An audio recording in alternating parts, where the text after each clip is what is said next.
Welcome all today our topic is stimulus variation.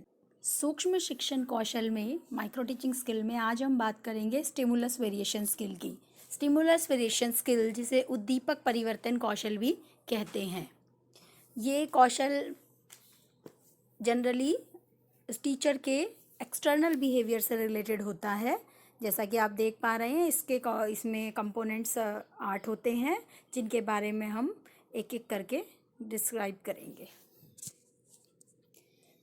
उद्दीपक परिवर्तन कौशल यह मुख्यतः अध्यापक के बाहरी व्यवहार से संबंधित होता है, जिसमें अध्यापक के शरीर का संचालन, मुद्राएं, स्वर में उतार चढ़ाव आदि सम्मिलित होते हैं। It is related to the external behaviour of the teacher in which the teacher's body is operated, the mood of the emotion is also included. यहाँ आप यह समझ सकते हैं कि छात्रों का ध्यान आकर्षित करने के लिए तथा पाठ में ध्यान बनाए रखने के लिए शिक्षक जानबूझकर अपने व्यवहार में जो परिवर्तन लाता है उसे उद्दीपन परिवर्तन कौशल कहा जाता है। क्लास में जनरली ये होता है, अगर टीचर एक ही लय में पढ़ाए जाता है, या तो वो पूरा खड़ा ही है एक ही जगह पर, या वो एक ही एड का यूज़ कर रहा है, विजुअल है या फिर ओरल है, तो इससे छात्रों में बोरियत आ जाती है।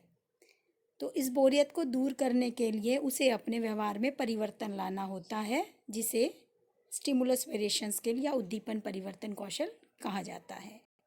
इसके मुख्यतः 8 घटक होते हैं, या जिसे आप कंपोनेंट्स कह सकते हैं। First component is body movement, जिसे शरीर संचालन कहते हैं। टीचर अगर एक ही जगह पर खड़े होकर पूरा पाठ पढ़ा देता है तो इससे छात्रों में समझ नहीं आती, इसके साथ साथ उस पाठ जो है वो नीरस बन जाता है। इसके लिए एक अध्यापक को ये चाहिए कि वो क्लास में थोड़ा सा चलकर बच्चों के बीच में जाकर, कई बार होता है कि सिर्फ आगे के स्टूडेंट्स तो सुनते रहते हैं लेकिन पीछे के स्टूडेंट्स आंख बंद करके बैठे रहते हैं, जिससे क्या पता नहीं चलता कोई सो रहा है, शरारत कर रहा है। तो इसे दूर करने के लिए एक अच्छे शिक्षक को क्लासरूम में पीछे तक जाना चाहिए, केवल आगे के बेंच के स्टूडेंट्स तक सीमित ना रहे, इसलिए उसका बॉडी मूवमेंट होना जरूरी है। सेकंड आपका जो पॉइंट आता है वो होता है गेस्चर्स। गेस्चर्स जनरली जो भी हाव भाव, मुख मुद्रा होती है, आँखों के संकेत से, आपने देखा होगा कुछ टीचर ऐसे होते हैं जिन्हें क्लास में डांटने की भी ज़रूरत नहीं होती, वो केवल एक आँखों से ही बच्चे उनसे डर जाते हैं, बोलते भी हैं। तो वो जो आँखों का डर है या मुख मुद्रा ऐसी बना लेना, फेशियल एक्सप्रेशन, या फिर अपने गेस्चर्स के थ्रू ये दिखा देना कि टीचर खुश है या एंग्री है, या तो ये सब है जो इसमें आता है और बच्चों का ध्यान जनरली आकर्षित हो जाता है।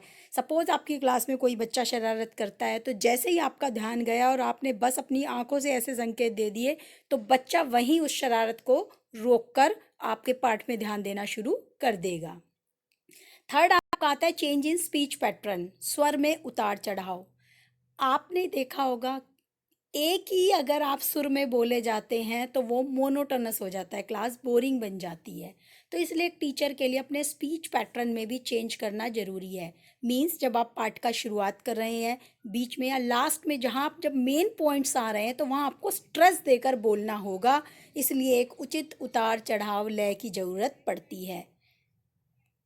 नेक्स्ट है फोकसिंग या केंद्रीकरण, जिसमें कहते हैं अध्यापक छात्रों का ध्यान आकर्षित करने के लिए इसका प्रयोग करता है। जैसे आप अगर क्लास में कुछ पढ़ा रहे हैं और साथ ही आपके पास उससे सपोर्टिंग आपने बोर्ड पर कुछ लिखा है, या आप चार्ट या कोई और एड लेकर खड़े हैं, तो आप बोलेंगे just look at the chalk board, just look at this picture. तो मीन्स छात्रों का ध्यान आपने कहीं और हटाकर फोकस कर दिया उस पॉइंट पर आकर, दैट इज फोकसिंग। नेक्स्ट आता है component change in interaction style, जिसे छात्र या शिक्षक अंतःक्रिया परिवर्तन कहते हैं। ये इंटरेक्शन स्टाइल, अंतःक्रिया जो हम क्लासरूम में करते हैं, ये जनरली 3 तरह की होती है। एक होती है teacher pupils interaction, teacher प्यूपिल interaction and प्यूपिल प्यूपिल interaction. Teacher pupils interaction मतलब एक टीचर पूरी क्लास के प्यूपिल्स के साथ, सारे छात्रों के साथ कुछ इंटरेक्ट कर रहा है, तो वो इस कैटेगरी में आ जाता है।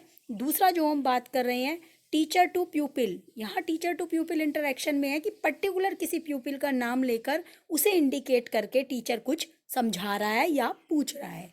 थर्ड आता है प्यूपिल प्यूपिल इंटरेक्शन। कई बार क्लासरूम में टीचर कुछ डिस्कशन के लिए बच्चों को आपस में कुछ डिस्कस करने के लिए दे देते हैं, तो वो प्यूपिल टू प्यूपिल इंटरेक्शन होता है। नेक्स्ट हमारा कंपोनेंट आता है पोज, मौन। मौन में कहा जाता है कि बड़ी शक्ति होती है, ताकत होती है।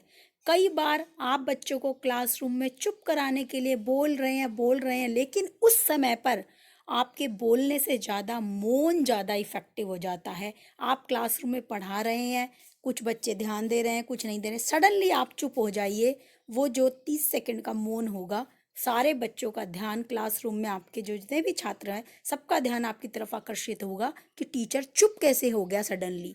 तो उस समय मौन में बड़ी ताकत होती है, जो आप बोलने से नहीं करा पाए वो काम क्लासरूम में डिसिप्लिन बनाए रखने के लिए ये बहुत जरूरी होता है।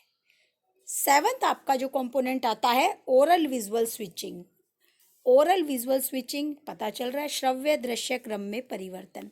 आप पूरा ही पाठ अगर एक चार्ट से पढ़ा रहे हैं या एक मॉडल से ही पढ़ा रहे हैं तो वो भी नीरसता बना देगा। तो टीचर को बच्चों का इंटरेस्ट बनाए रखने के लिए, इंटरेस्ट को मेंटेन रखने के लिए एक एड से दूसरे एड, एक सेंसर से दूसरे सेंसेस में चेंज करना जरूरी हो जाता है। जैसे सपोज आपने एक चार्ट दिखाया, उसके बाद आप बोर्ड पर चले जाइए, देन आप कुछ रियल ऑब्जेक्ट्स दिखा रहे हैं, उनकी बुक में ही कुछ दिखा रहे हैं, तो इससे बच्चा क्या है मोनोटोनस फील नहीं करेगा। लास्ट जो आपका आता है component that is pupils involvement, छात्रों का सहयोग। इसमें सबसे ज़रूरी है ये क्लासरूम में, ये इससे पता चल जाता है कि बच्चे को समझ आ रहा है नहीं आ रहा। सपोज़ आपने किसी चीज़ पॉइंट 2 पॉइंट कराए हैं, तो उनमें से आप किसी एक बच्चे को बुलाकर कह सकते हो कि पूछ सकते हो, और फिर उससे ये भी कह सकते हो चलो आ जाओ आप बोर्ड पर लिखो। तो ये सब ये प्यूपिल्स इन्वॉल्वमेंट के अंडर आ जाता है कि बच्चे को आपने इन्वॉल्व किया उस पार्ट को डेवलप करने में, तो जिससे आपकी ये बरकरार रहती है। तो ये था उद्दीपक परिवर्तन कौशल और ये इसके कुछ घटक है। अगले वीडियो में फिर किसी एक नए कौशल के साथ उपस्थित होंगे, तब तक के लिए धन्यवाद।